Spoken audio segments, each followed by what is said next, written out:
Get over here! Alright, like, bear with me here. I'm just, like, contemplating. Yeah. And I think I know what I'm gonna do here. I do feel like, you know, somewhere out there in the multiverse, I feel like there could have been a version of Shadow the Hedgehog that worked. Like, I don't even, like, it could be kind of an interesting plot. Like, I think Shadow the Hedgehog... Are you talking the character or the game? The game. Okay. Like, just wanted to make that clear. I think he's an interesting character, and I think they just find poor ways to express that plot. Yeah, unfortunately.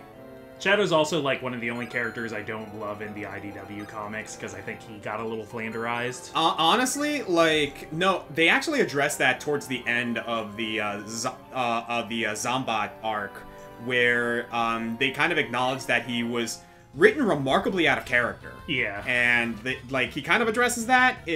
It's not an excuse, mind you, but even they recognize that, like, they don't really know what to do with Shadow's character. I've heard Ian Flynn say that, like, there were productorial mandates from Sega of, like, especially around Sonic and Shadow, of how they had to act. Which is kind of dumb, because it's like, you know, Shadow is, like, prideful, certainly. He's not an idiot. Yeah.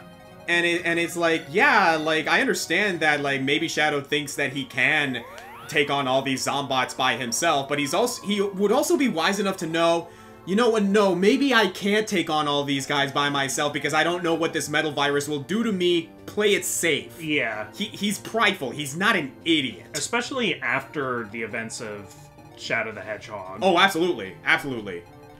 Story-wise, this is gonna be a weird statement, but as far as the story goes, Shadow, I think, is the best part of Sonic 06.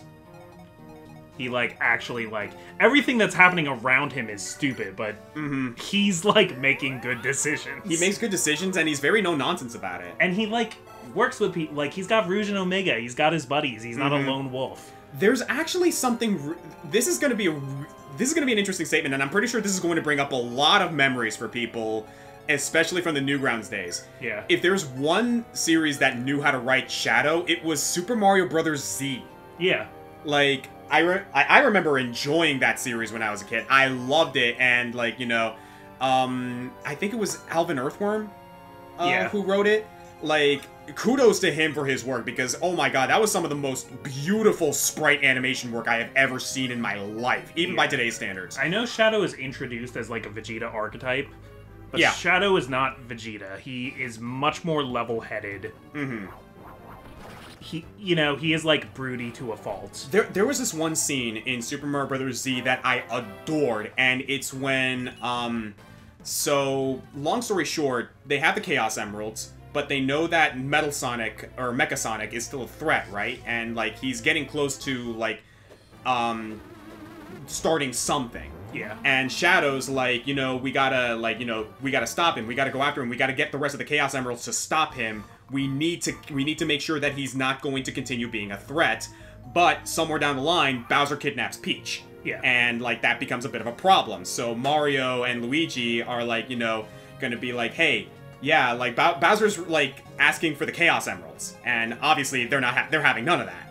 So, it gets to the point where they're like, oh, yeah, what are we gonna do about that? And Mario is like, oh, well, we're gonna do what we always do. We're going to beat the crap out of them and rescue Peach. And Sonic is like, yeah, like, obviously, like, Shadow and I will be right behind you. Shadow is like a badass is like, okay, Sonic, can you repeat that, please? What? Yeah, I just said that, we're going to go ahead and help Mario and Luigi save Peach. Oh, okay, yeah, sure. I heard that right. Okay, cool. I just got one thing to say. He decks Sonic against the wall, and he's like, forget it! He's thinking pragmatically, it sort of, is like, we don't have time to rescue this princess that we have no stake in. We have no stake in this world. Why are we wasting our time going after a princess that we know nothing about, we have no business dealing with? Yeah, we need to, like, be focusing all of our efforts on Mechasonic and on the thing that's threatening the universe. And Sonic, being a bit more wise in, like, reading people, right? Yeah. Realizes that Shadow's been very obsessive about that specific mission since day one. Understandable, they do need to stop Mechasonic, But Sonic knows that there's something else going on, so he asks Shadow point blank, what happened between you and Mechasonic that, like, is causing you to act this way? And it's revealed that, Mechasonic killed Rouge. Oh, okay, yeah. And Shadow's like... Shadow kind of, like, connects the dots. Like, no dialogue either, just in facial expression. He connects the dots, realizes that what he's doing is probably what's going to happen to Mario and Luigi if they don't save Peach. And he's like, fine. Yeah. But you're doing this on your own. I'm going after Mechasonic later. Yeah. And that goes into the next point of the story. And I'm like, yeah, that's in character. I mean, that makes sense. Shadow still, like, makes mistakes. He still, like, responds to his own trauma. Mm-hmm. I just found that really fascinating that they, like, handled it that way. Yeah. And, like, it was just really, really cool to me. Like, yeah. I really, really liked how Alvin Earthworm wrote Shadow the Hedgehog. I feel like he was a fan who understood these characters. Yeah. And I appreciated that a lot. Good stuff, Artur. Yeah, so, like, what happens in the IDW comics with Shadow is there's a point where they're fighting these robo-zombies that, like, anybody who touches them gets, like, liquid metal on them and becomes... Zombified. Zombotified. Yes. It's silly, but it's taken very seriously. Yeah. Yeah, and he just, like, for whatever reason that day, just, like, is not listening to Rouge, is not, like, listening to Sonic then when Sonic comes to try and, like, get him out of there. Shadow, just very out of character, gets all like, no, I don't want Sonic's help. I'm like, why not, dude? What is your current beef with Sonic? Mm-hmm. And if I recall correctly, he was like, I don't care what this Zombot virus is. Like, I'm the ultimate life form. I can't get sick. Ultimate life form. Yeah, exactly. And, man, like... Seems a bit too much of a backslide for no real reason. It really was, and that sucked, in my opinion. But, like, again, no story is perfect. I can understand if they're going to, like, you know, make mistakes every now and again. It's just, yeah, I like Shadow. Like, ironically, I think Shadow's best appearance was in his origin story in Sonic Adventure 2. Yeah. Like, he was great in that game, and he still is. That was supposed to be the only... I mean, originally intended that was going to be his only appearance. He was supposed to die at the end of that game, but he was... Sonic Adventure 2 went over so well that they brought him back in Sonic Heroes. Mm-hmm. Like, that he was a fan favorite. Yeah. Not that I mind you. Like, he's a really cool character. I'm down to have him back. And if it wasn't for him, we wouldn't have those, like, awesome moments in Sonic 06, for whatever that's worth. But, yeah, like... Yeah, I'm not saying, like, Shadow's moments in Sonic 06, like, save the game or anything like that, but I do appreciate how he's pretty much the only person with a working brain in that game. Pretty much. Of, like, the main characters, not so much, like, when you get into, like...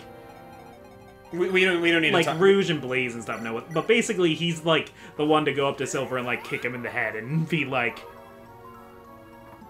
okay, so there's, like, an apocalypse in the future and you've just decided that it's Sonic's fault. Mm-hmm.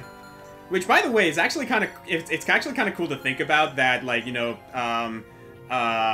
Silver has psychokinesis and he can, like, control, like, you know, objects, and because the whole time travel thing, he can, like, do that whole spiel. It's kind of cool that because Shadow can control time itself, he's, like, the perfect character to deal with him. Yeah. That's, like, the best shot of the whole game, is there's a... Oh, absolutely. There's a shot where Shadow kicks Silver in the head. I love it so much. Oh, it's so great. It's so great. Speaking of which, I'm actually really looking forward to Sonic the Hedgehog 3, the movie, because we now saw Shadow's design and he looks awesome. I still haven't seen any of those movies, but I know that Keanu Reeves is playing Shadow. Which is amazing. So that's pretty great. I heard the Knuckles TV series is quite bad. Yeah, it's not good. It is not good at all. I don't want to talk too much trash, because I know I get very defensive when people trash talk the Marvel shows I like. Yeah. But it seems to be a lot of the same sort of problems. Oh, yeah. Like, I heard Knuckles doesn't actually do much in it because he's too expensive to animate. Mm-hmm. How do I put this? I really liked how they handled Knuckles in Sonic the Hedgehog 2, the second movie. Yeah. Obviously, like, he's he's not the same character. That much is certain. Like, Yeah. if you're going into Sonic 2 expecting the same character from, like, Sonic Adventure or Sonic, or even Sonic Boom, no, you're not getting that. Yeah, different continuity, different takes on the characters. And honestly, I digged how they did Knuckles in the movie. In the animated show, from the clips that I've seen, it's kind of cringe humor. They kind of like treat Knuckles like a fish out of water story. Yeah. In Sonic 2.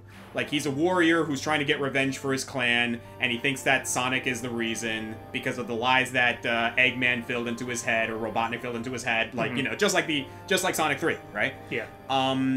But he's obviously a character who is unfamiliar with the ways of Earth. He does not know how those are. He's very rigid in how he views the world. I mean, he's Thor. They got Idris Elba, who played Heimdall, to play him, and now he's doing the first Thor. Pretty much.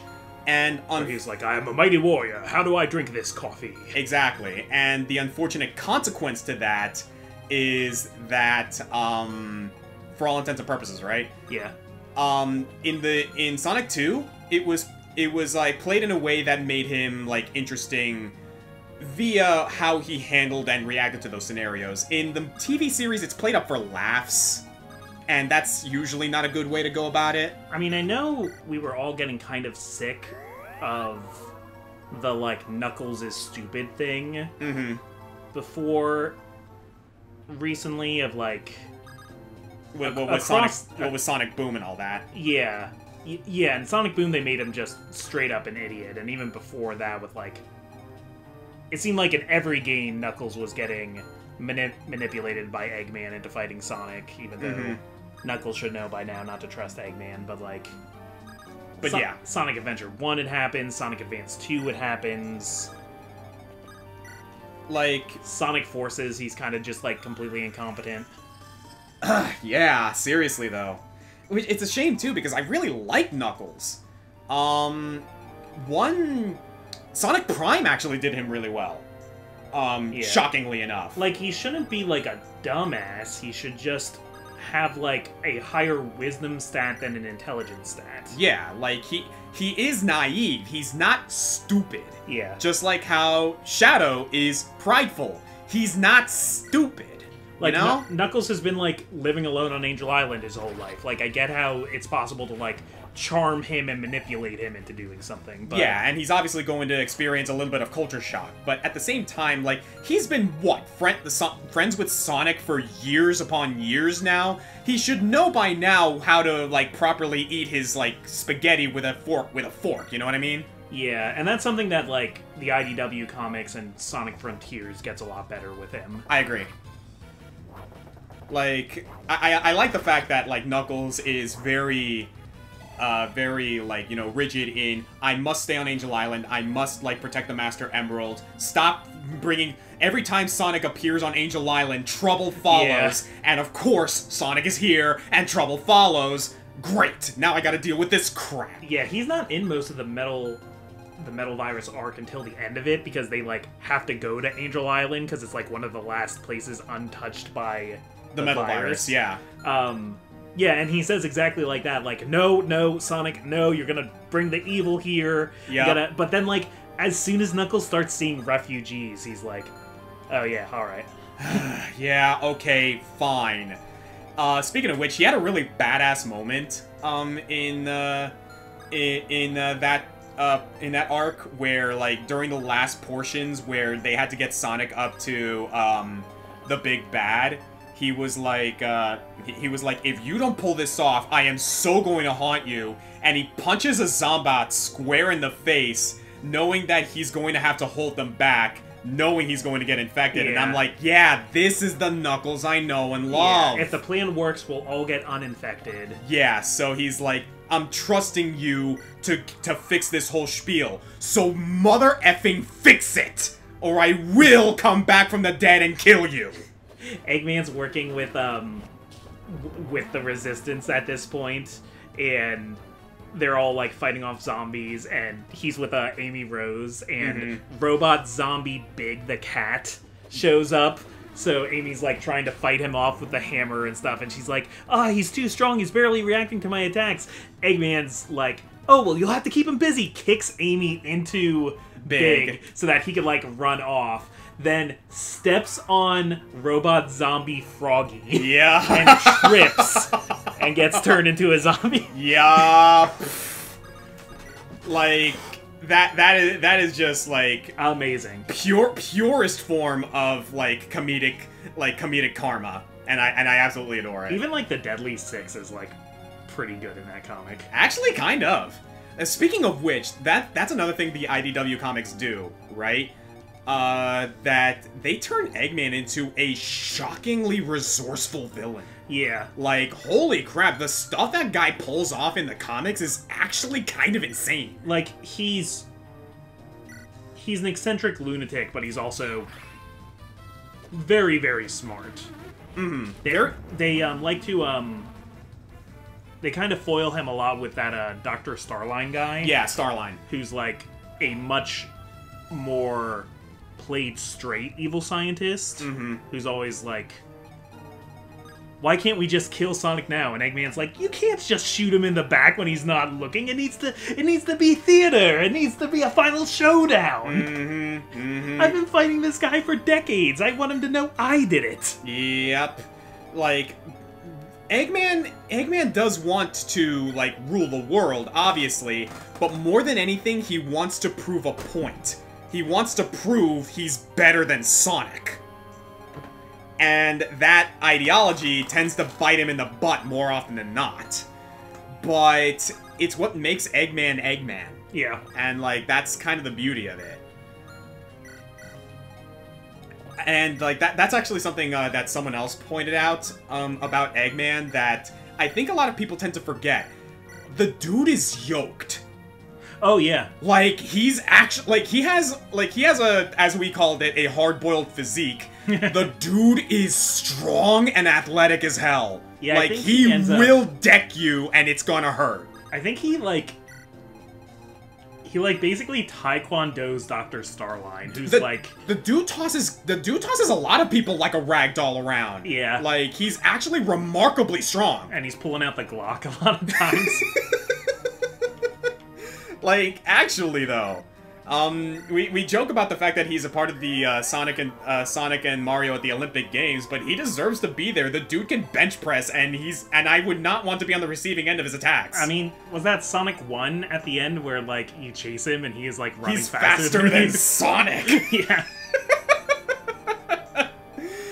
Oh, man. Suddenly, this whole conversation just turned into talking about, like... Sonic talking about Sonic the Hedgehog and, like, the nuances of whatever storytelling's going on around in there. Yeah, I've been having a bit of a renaissance of Sonic media. There's a lot of games I still have never actually played of, like, mainline Sonic games. I'm actually curious, which ones haven't you?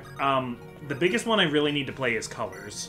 Oh yeah, not like which absolutely. I got a copy of recently at a trade show. Nice. So I have an original Wii copy that I'm gonna play. I actually think it's worth playing the original Wii copy as opposed to Sonic Colors Ultimate. Like, yeah. not saying that Ultimate was bad, but in hindsight, right? I've heard there could have been a better port than that. Not just a better port, it felt unneeded. Yeah. Like, the only real value, personally, that I got out of Sonic Colors Ultimate... The new Ghost ability is cool. Like, I'm not going to, like, fault that. Okay. But the main thing about it that I think was the only real value I got out of it was the music remixes. Like, some of the music in Sonic Colors Ultimate, I can safely say, way better in Ultimate than they were in the original. I actually... one video I contemplated doing is doing, like, a music comparison of the two. Because, like, I genuinely believe that there are some songs in Ultimate that are better than the original Colors, and vice versa. Planet Wisp, I think, is way better in the original, but in terms of like Sonic Colors Ultimate, I think they did Sweet Mountain a lot better. Okay.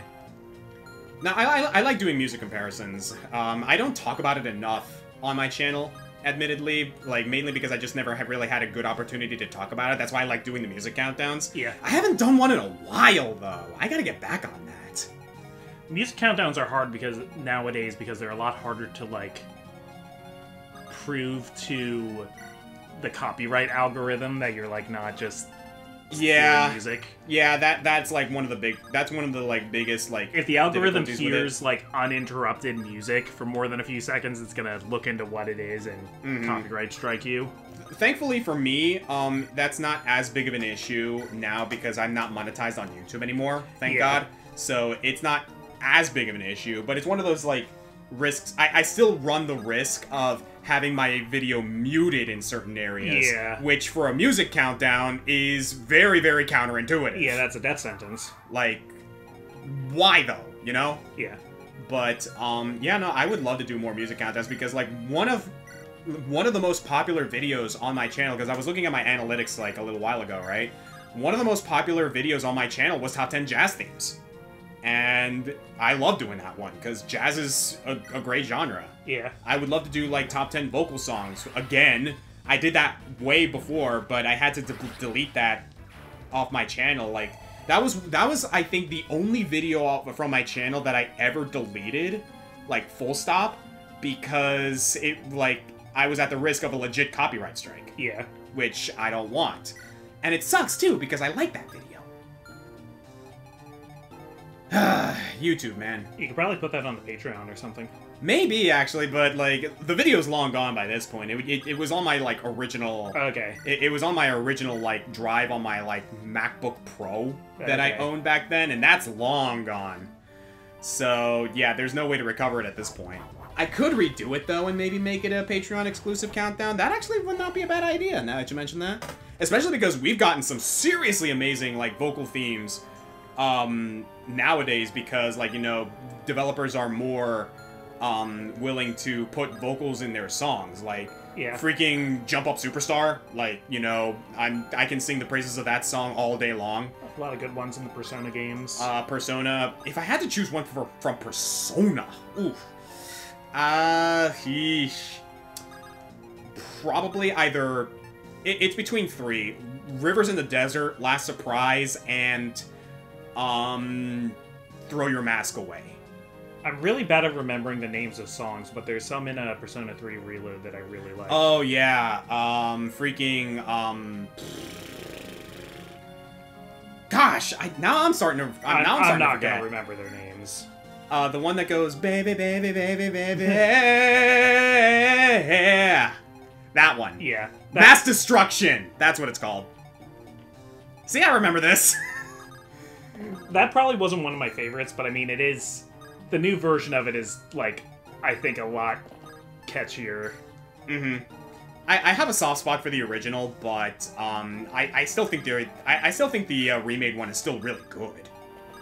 I know there's, like, a really, really cool vocal theme in Final Fantasy VII Rebirth that I still haven't gotten to that I'm looking forward to. I don't know what it is, I just know it's going to be good, because I've had droves of people telling me, oh, dude, like, let me know when you get to this part, because it's so good. Color Your Night, I think, is what one of them is called in Reload that I really like.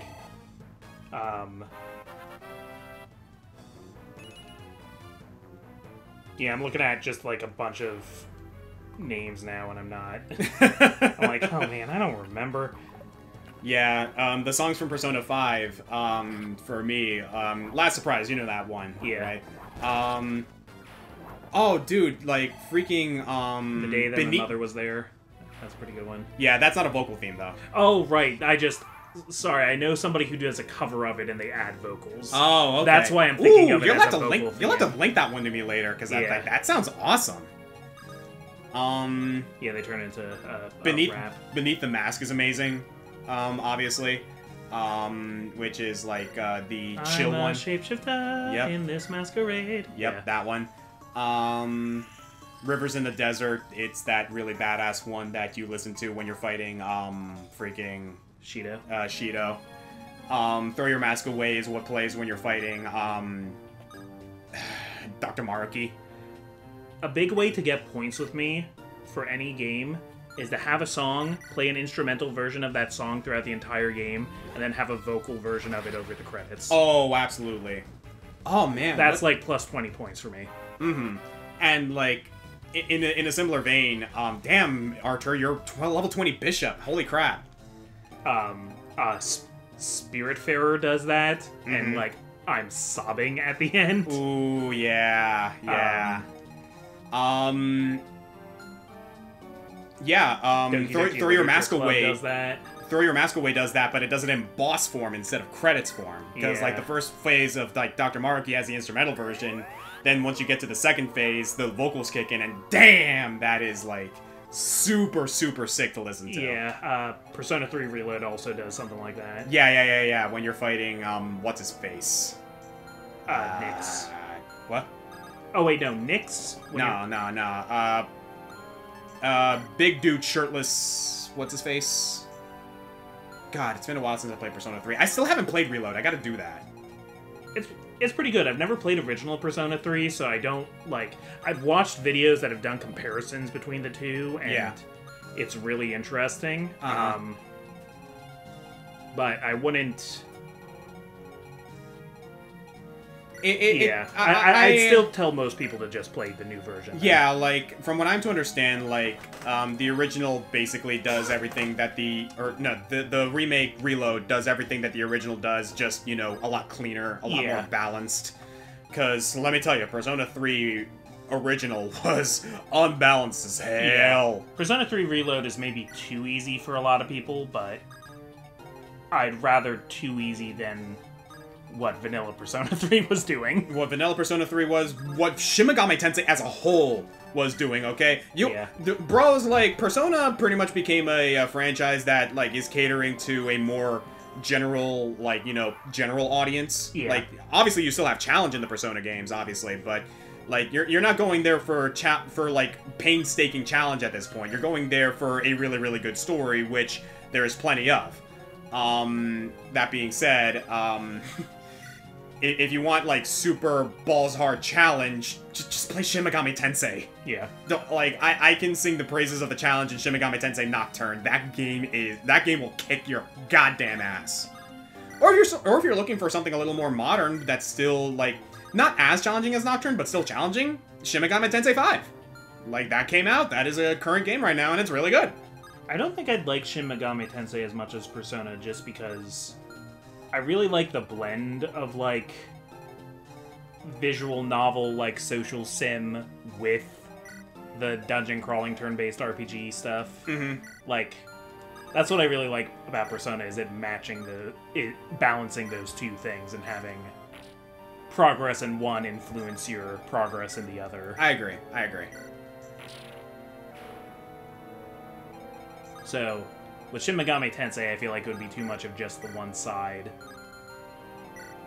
It'd be like eating just a peanut butter sandwich instead of a peanut butter and jelly sandwich. Yeah, pretty much.